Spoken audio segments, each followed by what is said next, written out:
Hi there. This is the English Garden in Munich. It is one of the largest and most famous city parks worldwide.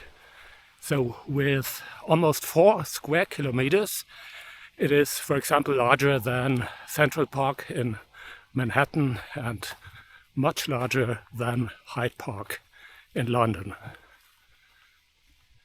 In this video, I'm planning to do a full tour of this place. Not only gonna show you the famous sites, but also the lesser known parts. And I'm also going to tell you a little bit about the history of this place. Not the boring details, but only the very interesting basics. So where I am right now, this is the less frequented northern part of this park. That's the part which is further away from the Munich city center, and so there are few tourists and it is much quieter.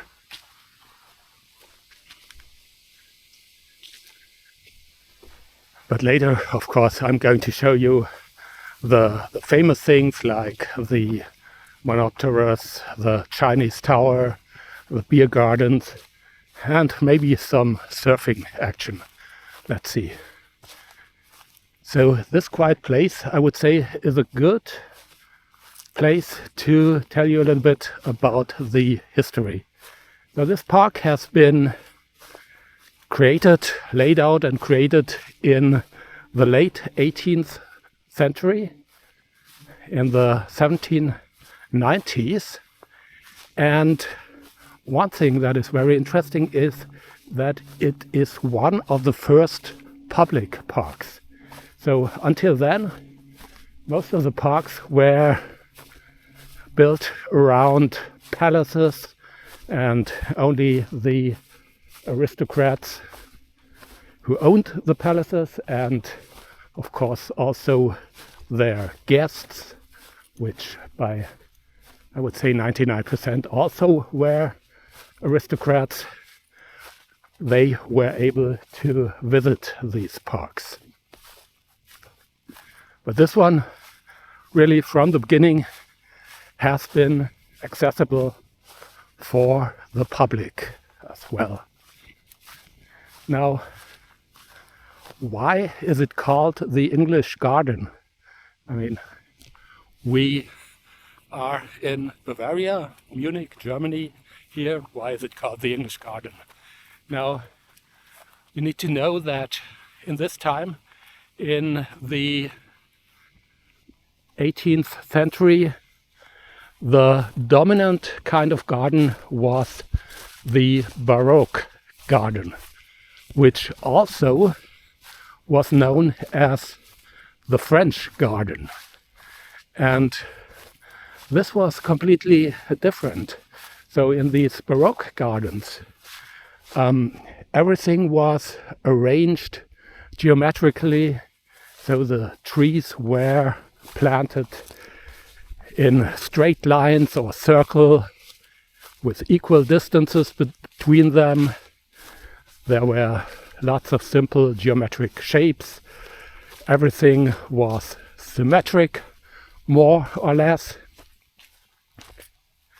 And I would even say that the main point, or one of the main points of these Baroque gardens, was to demonstrate the power of man above nature.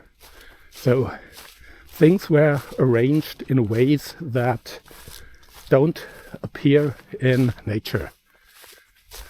And obviously, what you can see here is completely different. It's completely different. It looks almost like it could be a part of nature. And that's what these English gardens are all about. You know, French gardens and English gardens. So there were obviously some times in history where the French and the English were not best friends, and almost all of the time they had really very different culture. But to be honest, it probably wasn't the English who came up with the idea of making a garden or a park that looks like nature. It is very likely that there have been strong Asian influences, because the Chinese and the Japanese have been doing this kind of gardening for already centuries at that time. And there were the first people, or the first larger group of people traveling to Asia in the 18th century, and that's probably where they got this idea. Okay, I think that's enough about history for now. Going back to my bike, and let's check out a few more interesting places in this park.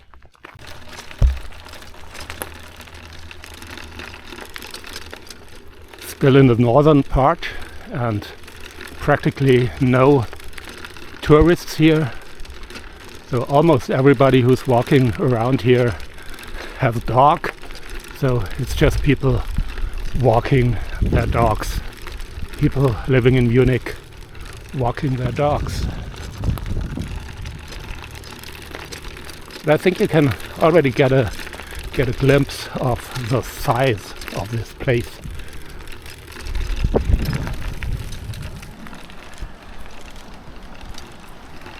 There are lots of little streams here as well. I don't know which one this is. Could be the Schwabinger Bach or the Eisbach.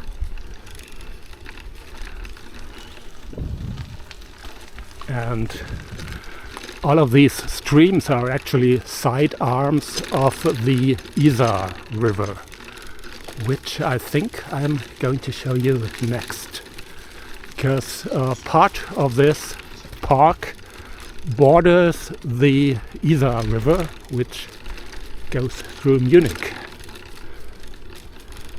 And there is one very spectacular place which I am going to show you in a moment.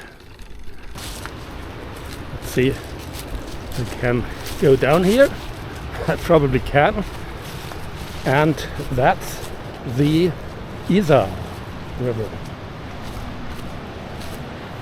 I need to tell you that there has been lots of rain during the past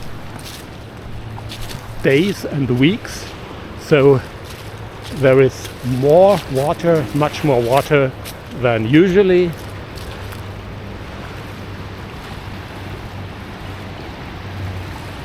And actually a few days ago or a week ago it looked even more spectacular, so the water level has gone down a bit. But what I wanted to show you is this building over there, which is the Isarwehr Oberföhring. I think I should get a little bit closer. So it's a dam in the Isar River. It has been built in the early 20th century, and as far as I know it serves two main purposes.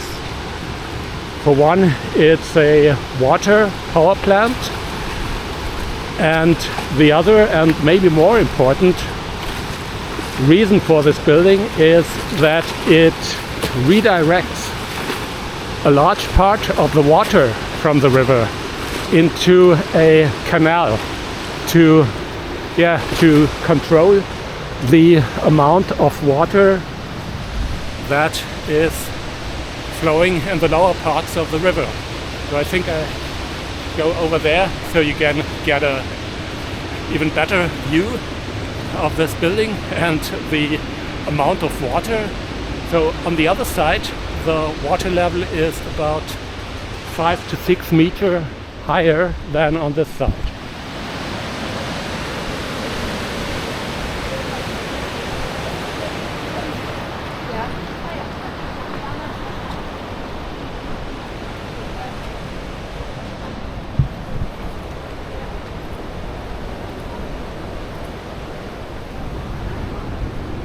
Let's go over to the other side first.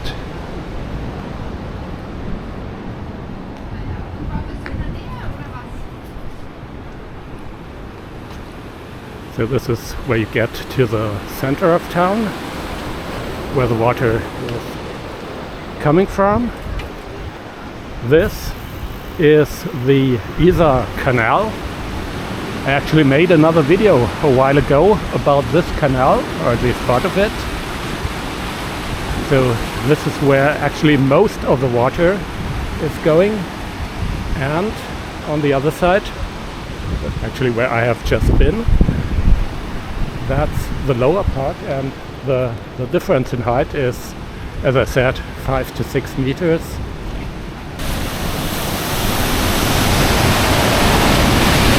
Here we go.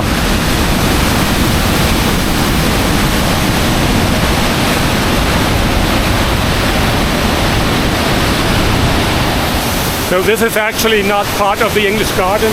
The English Garden is over there, and I'm going to go back there right now. We have these maps every few hundred meters, and this is only the northern part of the English Garden. So where I started, so north is to the right. Where I started the video was, I think, about here. Then that is the Isarwehr, and currently, so the problem with these maps is that you normally don't really see where you actually are, but I think I'm around here right now. Okay, so let's continue towards the southern part, and to give you another impression of the size. So the distance to Marienplatz is 5.3 kilometers still. That's the center of Munich, and the park actually extends until the center of Munich, and the famous beer garden with the Chinese tower is still 2.7 kilometers away from here.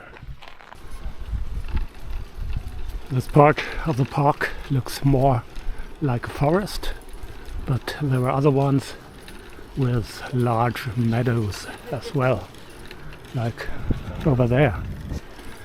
And I think here we got one of the larger beer gardens. It's not the most famous one, but I think the second largest. This is, I think it's the Hirschau. Let's have a look.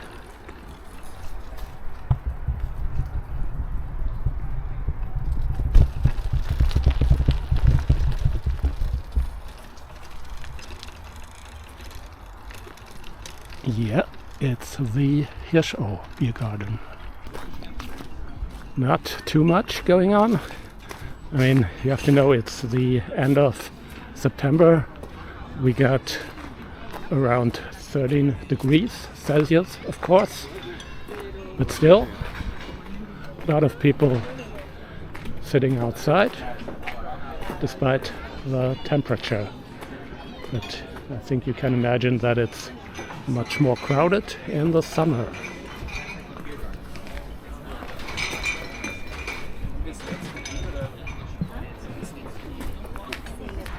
By crossing this pedestrian bridge, we will get to the southern part, the more crowded one of the English Garden, and it also reminds me, or reminds you, that we are actually in a city. So this is the road that separates the northern and southern part. It is part of the so-called middle ring of Munich. Yeah, lots of traffic here, even on a Sunday. But Oh yeah, I didn't mention it. We actually have Oktoberfest time. So there is more going on in Munich as usual. One of the first things you will see when you get from the northern to the southern part is the lake. This is the largest lake in the park, the Kleinhesseloher See, where you can obviously rent a boat. And obviously there is another beer garden, which is called the See Garden, the Lake Garden.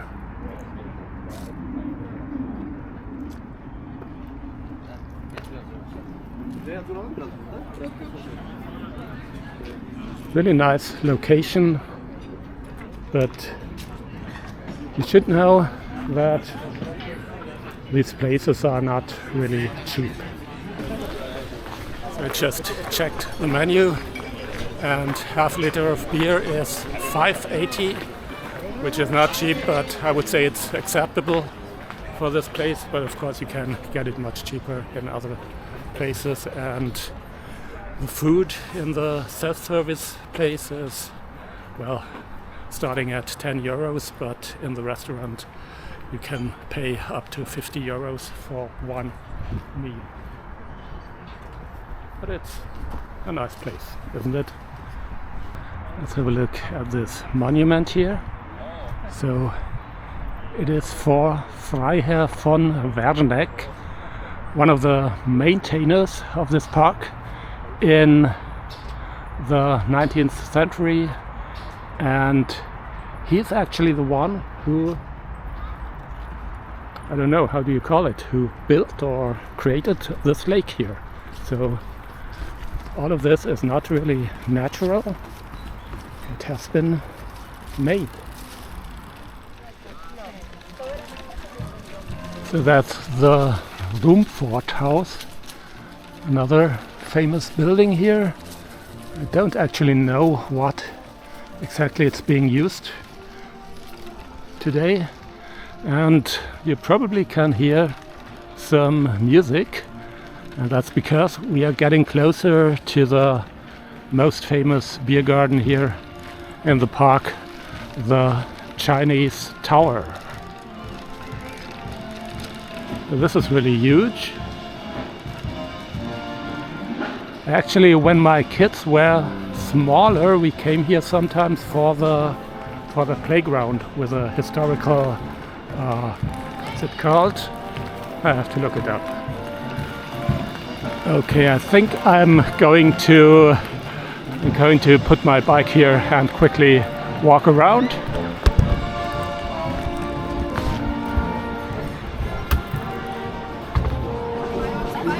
So you can see much more crowded than the other one, and I tell you, even if the weather is very bad, you will find people here. I think it's opened all year round, and this of course is the Chinese Tower in the shape of an Asian pagoda, and yeah, at least at the weekend there is some Bavarian live music. Yeah. That's the Chinese Tower.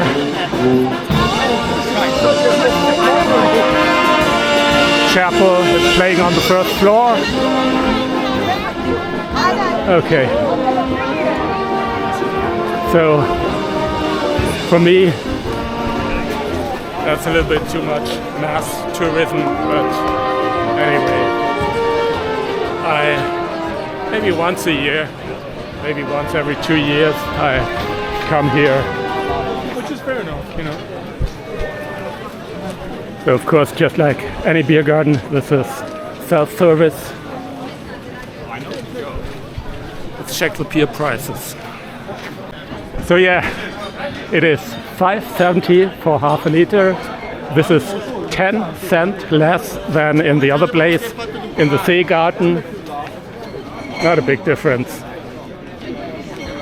But anyway, for a location like that, which is special, which is known worldwide. That's okay, I think.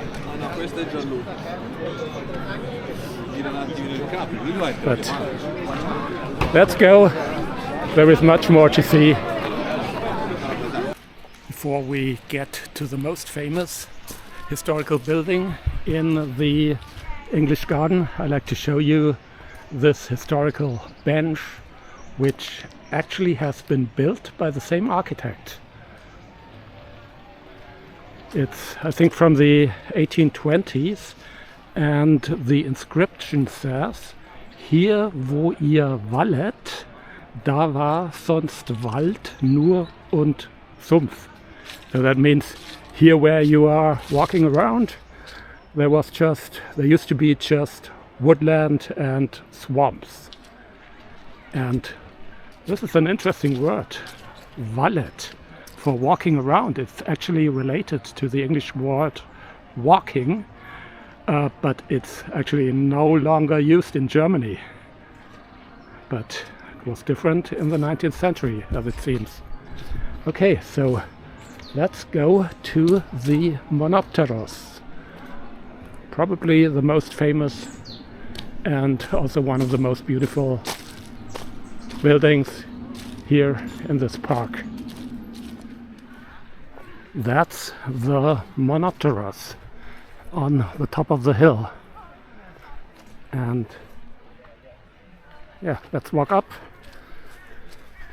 It has been built in the 1830s by or after plans of the famous Bavarian architect Leo von Klenze, who also created many buildings in the center of the city,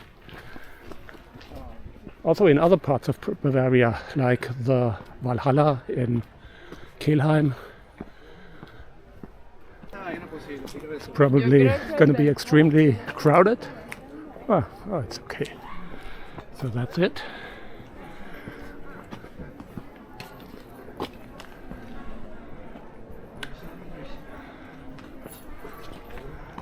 Let's go this way.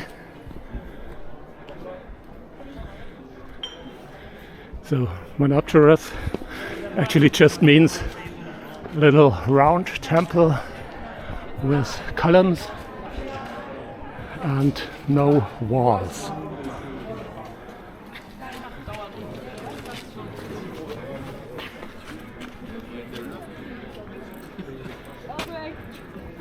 And I think the best thing about it is that you really have a great view over the whole southern part of the English Garden.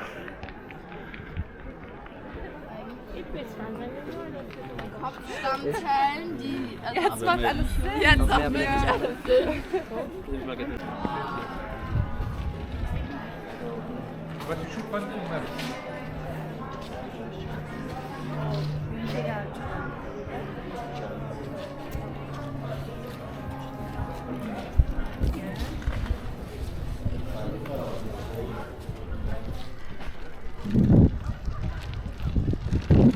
You probably notice that the southern part here is not only more crowded, but also, I don't know, a little bit cleaner, a little bit more orderly than the northern part. And this place at the Schwabinger Pach is actually famous for some nude people lying around, sitting around here in the summer. Some of them even bathing in the water. But, you know, at 13 degrees Celsius, there will probably not be that many nudes. I wouldn't film them anyway. Don't want to get trouble.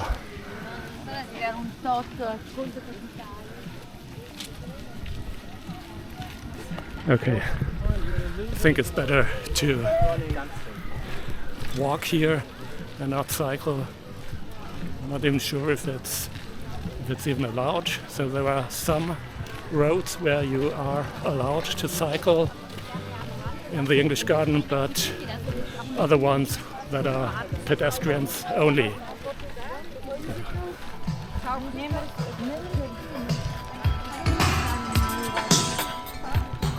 So the city center is, well, about 1.5 kilometers from here, and if you don't want to walk that distance, you can, for example, take one of these rickshaws, or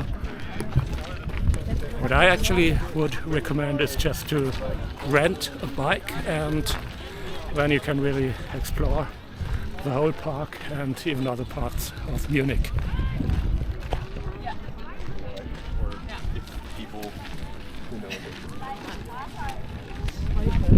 So yeah, this is probably the part that everybody knows.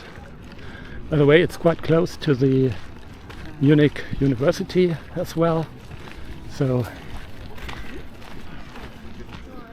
there are also lots of students during the week time.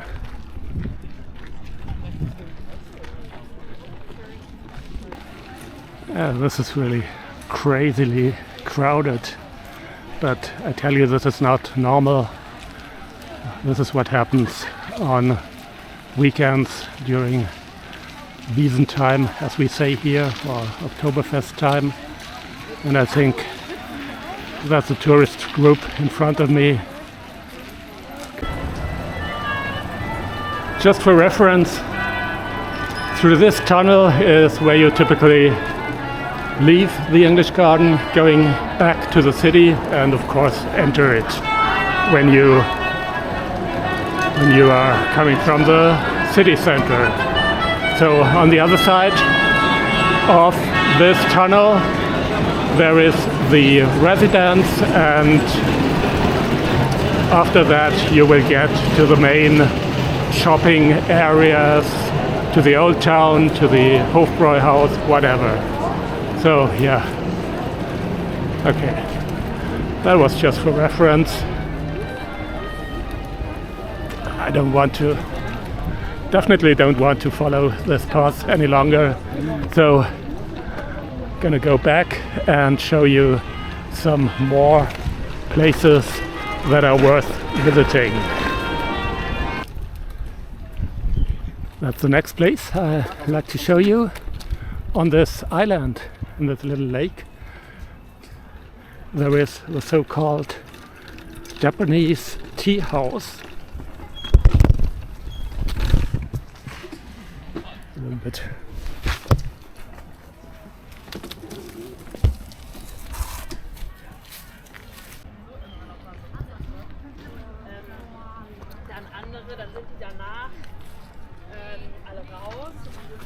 So, as I said, the building itself is not that interesting. You cannot just go inside here, but there are at some specific times, there are Japanese tea ceremonies where you can go in, but obviously not right now.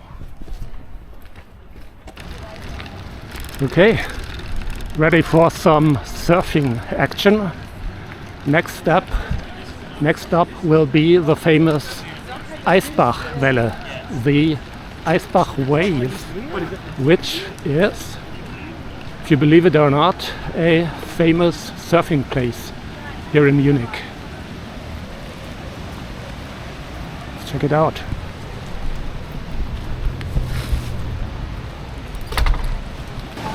Lots of people watching. You know, this place is really famous. You probably already have heard of it.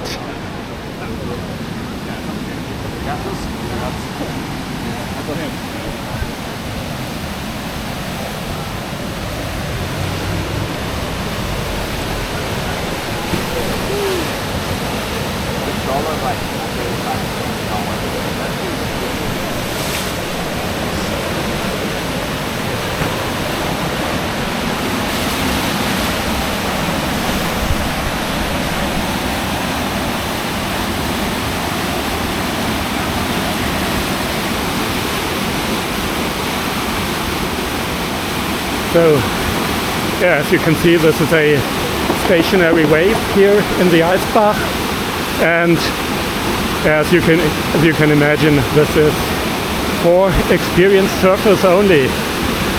There is another place which I will show in a moment, which is better for, I would not say beginners, but for less experienced people.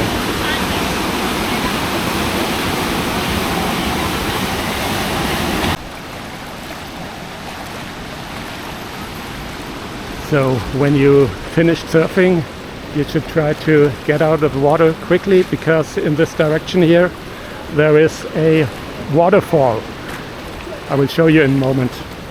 Not a big one, but still I think it's better to get out before you get into the waterfall. Oh yeah, and here's the waterfall. So the surfing spot is a little bit upwards this way. Nice little artificial waterfall. So there's a guy swimming over there. So interestingly, surfing used to be forbidden in this place until, I don't know, 2004, 2006, and now it is actually allowed, at least for experienced surfers, whatever that means. Still following the Eisbach Creek, and I think in a moment we will get to the other, a little bit less known surfing spot here. Let's see.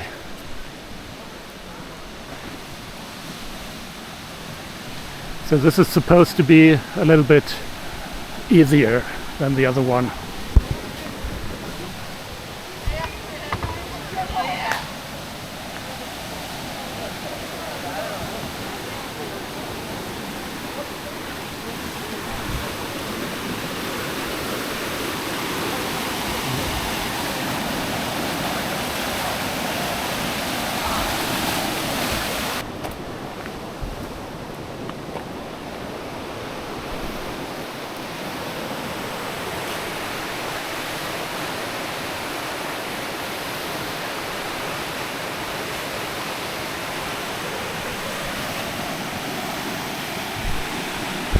Yeah, looks a little bit less challenging, more of a laminar flow here,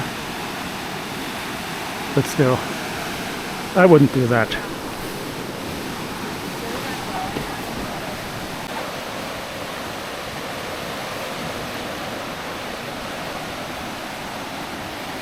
So to get in there, you first have to cross this canal, then go into the larger one, try to get to the other side, and finally, after waiting in line, you can maybe get a chance to surf.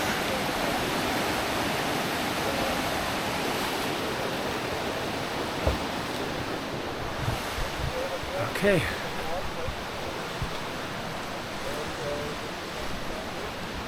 Actually, I'm already on my way back.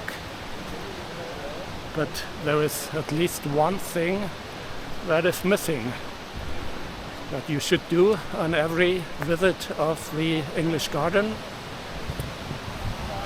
You will see in a moment. Yeah. That's what I meant by something missing. So I'm back in the Hirschau on my way back, the beer garden. Well, I have to admit that some people wouldn't even call this a legit beer, because it's non-alcoholic. Not that I have an issue with alcohol or with riding the bike after drinking one glass of beer. It is just that I typically have 2 months in the year where I don't drink any alcohol, and that is right now, typically September, October. So that's why. But I mean, it looks like a real beer. Not the best brand, however. So it's Löwenbräu, not my favorite, but there are some other brands of non-alcoholic beer, basically, which are quite good. But it's acceptable. Not cheap, however. So it's the same price as in the Chinese Tower beer garden.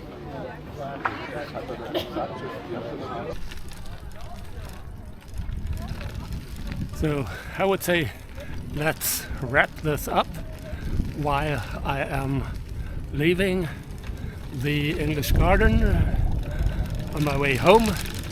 You might wonder, what actually am I doing here? Am I on a trip to Munich and so on? No, I actually live about 12 kilometers north of the center of the city, and I have to say that I don't really get to the center or to the English Garden that often.